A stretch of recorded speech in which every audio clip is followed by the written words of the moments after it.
কৃষ্ণই এইটো ৰহস্য ভক্তিত কৈছে। এ ৰাম মাধৱে বুলন্ত সখা ये खुना करिছে দ পঢ়ে যেবে হবে শাস্ত্ৰ জানে সাৰি বেদ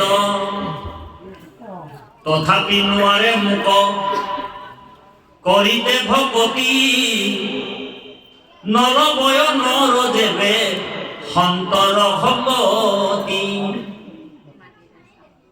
কৰ্ণতক সন্ত কৃষ্ণ কথা বুইপ কৰি নাহিকে উপায় সখী সুসংগ কহৰি সাধু সংগত বহি আমি কৃষ্ণ কথা একান্ত মানে শুনিব লাগিব। জীৱনতে মুক্ত পাবৰ যদি উপায় বিচাৰে কোনোবা স্মৰণম মাত্ৰেণ জন্ম সংসাৰ বন্ধন বিমুচ্যতে বুলি কৈছে সংস্কৃত শ্লোক।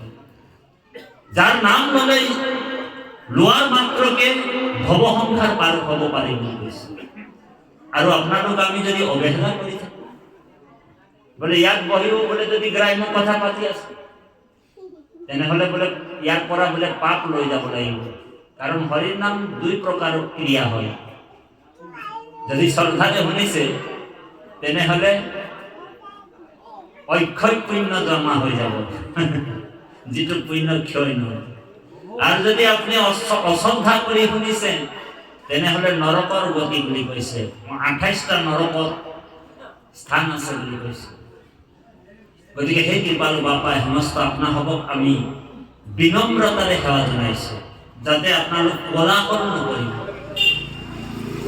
ভগৱন্তৰ কৃষ্ণ কথা যিজন নেকি পৰম অধ্যক্ষ বুলি কৈছে, অনন্ত কোটি ব্ৰহ্মাণ্ডৰ যিজন পৰম অধ্যক্ষ, যি কোটি কোটি ব্ৰহ্মাণ্ডৰ যিজন নায়ক, যি যোগেশ্বৰ, যি মহেশ্বৰ, যি কমল নয়ন, যি গোপী বল্লভ, যি গোপীনাথ, যি সমস্ত ভূতৰ আত্মাত থাকে।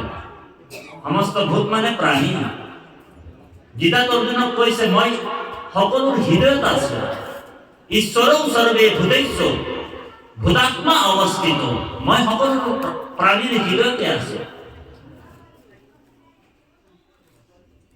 এ রাম সমস্ত প্রাণীর মই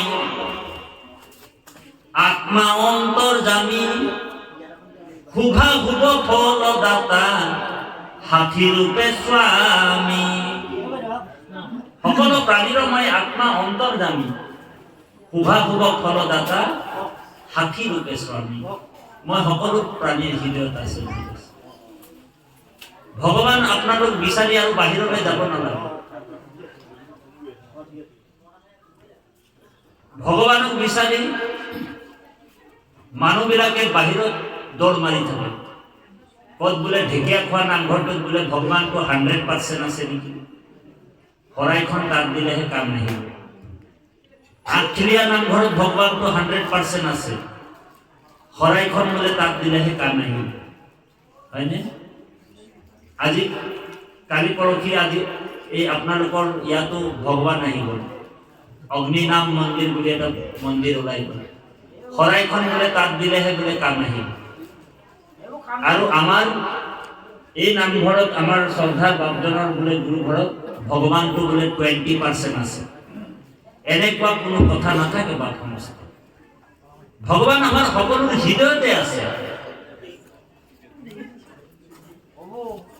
হিন্দীত কৈছে যে না মন্দির में ना मस्जिद में ना सड़क में ना गुफा में मैं तो तेरी पास हूँ। मैं तो लगते आছো। আমি ভগৱানক বিচাৰি দৌৰি দৌৰি যেনি তেনি পলাই ফুৰিছো। আমাৰ গুৰুজনাই কৈছে দেৱৰ ঈশ্বৰ হৰি। কীৰ্তনত কৈছে দেৱৰ ঈশ্বৰ হৰি তাংক মহা যত্ন কৰি লয়ো এক হৰণ সাক্ষাৎ। যাৰ ইচ্ছা মুখ্য পাইবে নলাগে দূৰক যাইবে আশা কৰি হবাৰো হিয়াতে। আমাৰ হৃদয়ত ভগৱন্তক কেতিয়া লগ পাম আমি যেতিয়া হৃদয়ত থকা জাবৰবিলাক আমাৰ চফা হৈ যাব, মলবিলাক। যেতিয়ালৈকে মামৰ থাকিব হৃদয়ত, তেতিয়ালৈকে আপুনি মই ঈশ্বৰ কৃষ্ণকে কেতিয়াও প্ৰভু ভগৱন্তক আমি লগ কৰিব হৃদয়ত নোৱাৰো। এই মামৰ বিলাক চাফা কৰিবৰ কাৰণে সন্তৰ সংগ ল'ব লাগিব আৰু সৎগুৰুৰ আশ্ৰয় ল'ব লাগিব। সৎগুৰু কোন? মাধৱ পুৰুষে কৈছে, শংকৰেহে শুদ্ধমত শাস্ত্ৰৰ তত্ত্বক ভেদি প্ৰচাৰিলা কৃষ্ণৰ ভকতি, তাংক এৰি কি কাৰণে আনক গুৰয় গুৰু, কিনুলোক মহামূঢ় মতি। আমাৰ সৎগুৰুৱে হৈছে শংকৰ আৰু শংকৰে হৈছে কৃষ্ণ। গুৰু আৰু কৃষ্ণৰ মাজত ভিন্নতা নাই বুলি কৈছে, অভিন্ন। মাধৱদেৱে আকৌ কৈছে যে ত্ৰিভুৱন বন্দন দৈব কি নন্দন, যু হৰি মাৰল কঙ্খ, জগ জনতাৰণ দেব নাৰায়ণ, শংকৰ তাকেৰি অংশ। গতিকে সেই গুৰুজনাই কীৰ্তন দশম, ঘোষা ৰত্নাৱলী সকলোতে এক ঈশ্বৰৰ কথা কৈ আছে। সেইজন হৈছে পৰম ঈশ্বৰ পুৰুষোত্তম নাৰায়ণ ভগৱান কৃষ্ণ। আৰ কৃষ্ণতকৈ শ্ৰেষ্ঠ দেৱতা আৰু কোনো নাই বুলি কৈছে নাম ঘোষা। সকলোৱে গাব, য়ে কৃষ্ণ এক দেৱ, সকলোৱে গাব, কৃষ্ণ এক দেৱ দুখ হাৰি, কাল মায়া দিৰু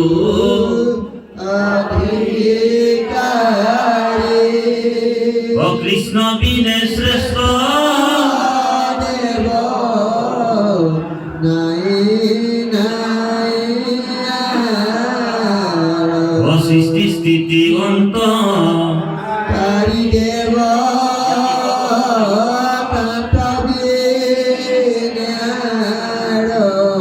হে নাহি দেব, অজানিবা বিষ্ণু হে জগতে রাম, জানিবা বিষ্ণু হে সমস্ত জগতে। কৃষ্ণ এক দেব দুঃখ হারি, কাল মায়া দেব অধিকারী বুলি কৈছে। কৃষ্ণ বিনে শ্ৰেষ্ঠ দেৱ নাহি নাহি আৰু বুলি কৈছে। কৃষ্ণতকৈ শ্ৰেষ্ঠ দেৱতা আৰু কোনো নাই বুলি কৈছে। গীতাত অৰ্জুনক কৈছে, হে অৰ্জুন, মোতকৈ আৰু ওপৰৰ দেৱতা পৰম তত্ত্ব নাই, মত পৰতৰম নান্য কিঞ্চিৎ অস্তি ধনঞ্জয়। অৰ্জুনক কৈছে মোতকৈ ওপৰত আৰু পৰম তত্ত্ব নাই বুলি কৈছে। বুজিছেনে? মই পৰম তত্ত্ব বুলি কৈছে কৃষ্ণই। হে ৰাম কৃষ্ণ বোলে অদ্ভুত, ও শুনি অৰ্জুন, ও মুহুৰ স্বৰূপ জানি বাক পাৰে কোন, মই ব্ৰহ্ম মোৰ কৰ্ম নজানে একো জন,